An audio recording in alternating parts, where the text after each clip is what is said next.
Hello, and welcome back to my channel. Today we'll be talking about the recruitment pulls protocol. Recruitment pulls are an overcoming isometric protocol in which you maximally exert force against an immovable object. For finger strength, this is performed in your targeted grip.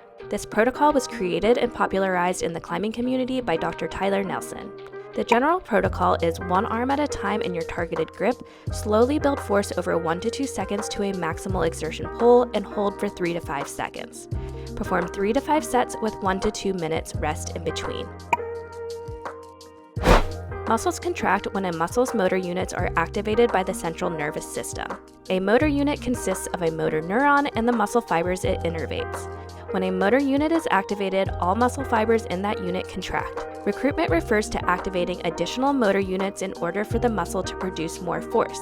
Movements that require low force use only a few motor units, while those that require higher force recruit more motor units. Motor units are recruited in order of size, starting with the smallest and progressing to the largest. This is known as the Henneman size principle. Therefore, by recruiting more motor units, you'll also recruit larger motor units, which have more muscle fibers that can produce greater force.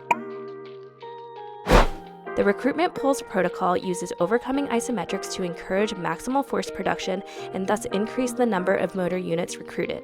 An overcoming isometric is a type of isometric contraction in which force is created against an immovable object.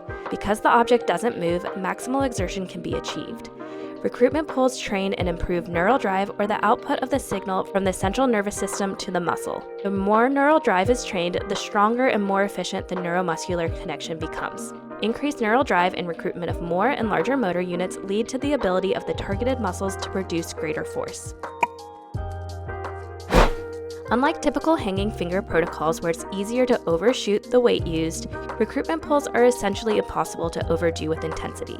You can only exert as much force as your nervous system allows, making them inherently autoregulatory.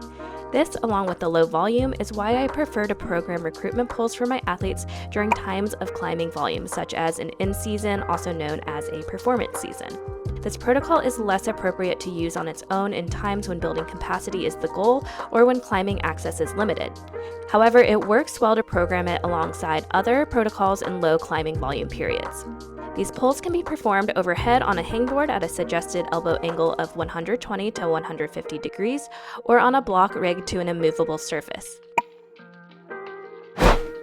To summarize, recruitment pulls are a low-volume, short-duration, overcoming isometric protocol where you exert maximal force against an immovable object. Maximal force exertion targets and trains the neuromuscular system, recruiting more and thus larger motor units for greater force production in the targeted muscles. Due to its low volume and autoregulatory nature, this protocol is useful during times of high climbing volume, such as an in-season or performance season.